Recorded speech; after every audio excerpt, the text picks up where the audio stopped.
धर्म की जय हो, अधर्म का नाश हो और प्राणियों में सद्भावना हो। यही कहीं न कहीं शंकराचार्य जी का संदेश है और यही वैदिक सनातन संस्कृति का सच है, जो कहीं किसी और धर्म में नहीं है। जी हाँ, मैं बात कर रहा हूँ जोशी पीठ देवातीदेव महाराज जी का। आज उनके आश्रम में मैं आया और आइए कुछ सवाल जो ज्वलंत धर्म, कला, साहित्य और ख़ास करके वैदिक सनातन संस्कृति से जुड़ा हुआ है, तो हम पूछते हैं, जानने की कोशिश करते हैं कि कल हम कहाँ थे, आज हम कहाँ हैं और कल हम कहाँ होंगे। क्योंकि आप दिग्दर्शक हैं, आप हम सभी को रास्ता दिखाते आ रहे हैं और आज फिर कुछ सवाल के साथ पूरा देश जानना चाहेगा और समझना चाहेगा। तो मैं आपको डायरेक्ट ले चलता हूँ जोशी पीठ के देवातीदेव महाराज जी के पास। जी गुरु जी प्रणाम। नारायण जी, अगर गौ हत्या की बात करें तो गौ हत्या एक बहुत बड़ा अभिशाप के रूप में देखा जा रहा है, जिस संस्कृति के पुरोधा आपके जैसे महापुरुष दिव्य शक्ति हैं। जी।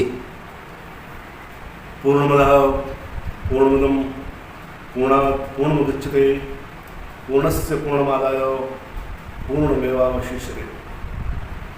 हम आपके चैनल के माध्यम से और धर्म सम्राट सर्वभूत हृदय स्वामी कृपात्री महाराज के संस्थापित धर्म संघ दिल्ली सात शंकराचार्य मार्ग से यह संपूर्ण भारतवासियों को, वर्तमान की सरकार को यह कहना चाहेंगे कि जो गो हत्या बड़ा भारी कलंक है। देश में दुर्भिक्ष का कारण गो हत्या होती है, महामारी का कारण गो हत्या होती है और अनावृष्टि अतिवृष्टि गो हत्या का कारण होती है। रोग आदि जो संपदाएं हैं वो सब गो हत्या कारण होती है। इसलिए सरकार से चाहेंगे, हमारे सर्वभूत हृदय धर्म सम्राट स्वामी कृपात्री महाराज 1943 से लेकर के 1966 तक और 66 से लेकर के 82 तक, 82 से लेकर के जगतगुरु शंकराचार्य ब्रह्मदेव स्वामी निरंजन देव जी महाराज, पश्चात हमारे परम गुरुदेव स्वामी माधवानंद जी महाराज जो ज्योतिर्मठ के शंकराचार्य थे। पश्चात हम यही कहेंगे कि गो हत्या पाबंदी हो और गो हत्या पर अलग अलग श्रेणियों में बंद हो, इसका जानना चाहिए। एक जिला स्तरीय कार्यक्रम हो जो गौ हत्या, गो पालन, संरक्षण, संवर्धन करे।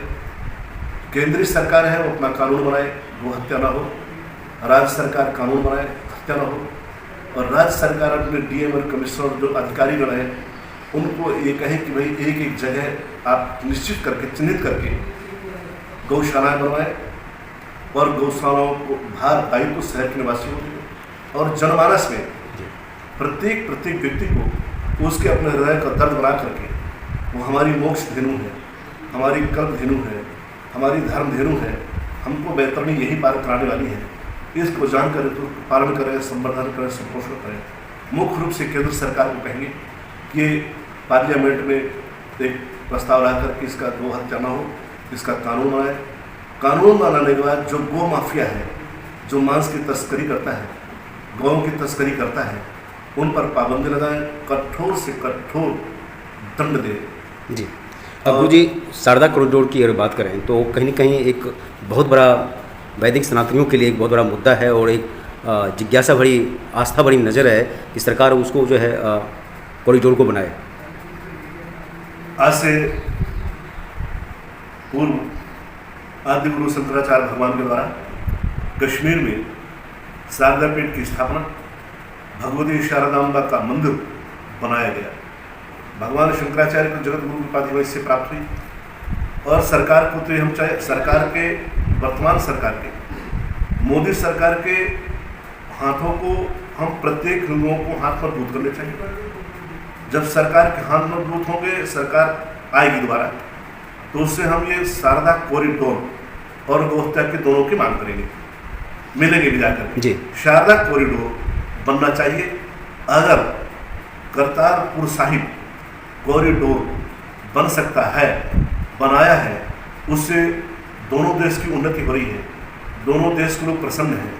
भारतीय, हमारा सिख समाज उन्मुक्त कंठ से जाकर के जय घोष लगाता है, स्वच्छंद रूप से वहाँ पर विचरण करता है।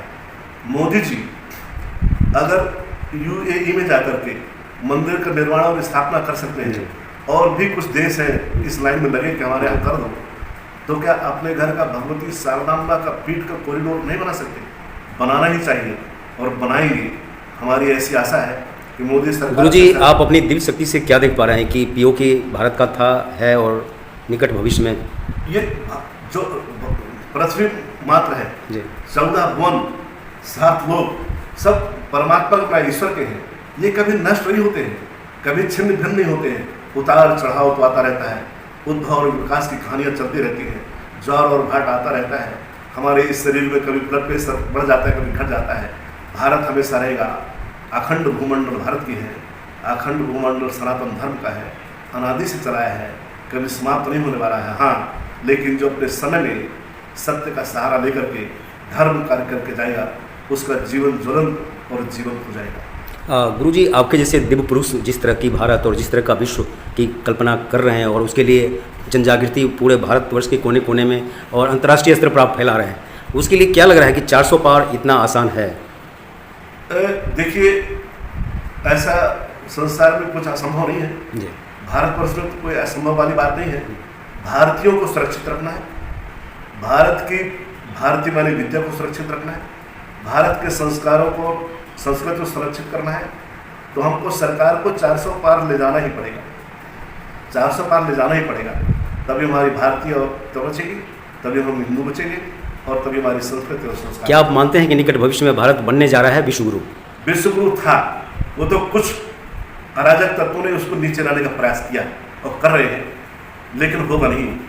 अरक्षितम तिष्ठति दैवरक्षितम, जो देवताओं से सुरक्षित होता है उसको कोई मार नहीं सकता है, और जो मरने वाला होता है उसको कोई रोक नहीं सकता है। भारत विश्वगुरु कब नहीं था, हमेशा था, है और रहेगा। गुरुजी, चलते चलते एक संदेश, आपकी कोई ऐसी बात जो लगे कि फॉलो करे अगर चाहते हो कि भारत विश्वगुरु बने?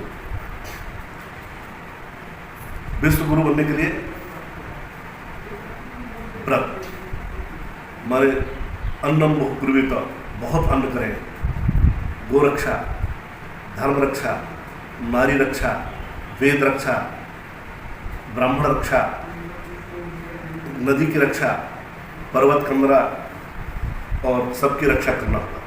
इसलिए भारत अपना विश्वगुरु बनेगा।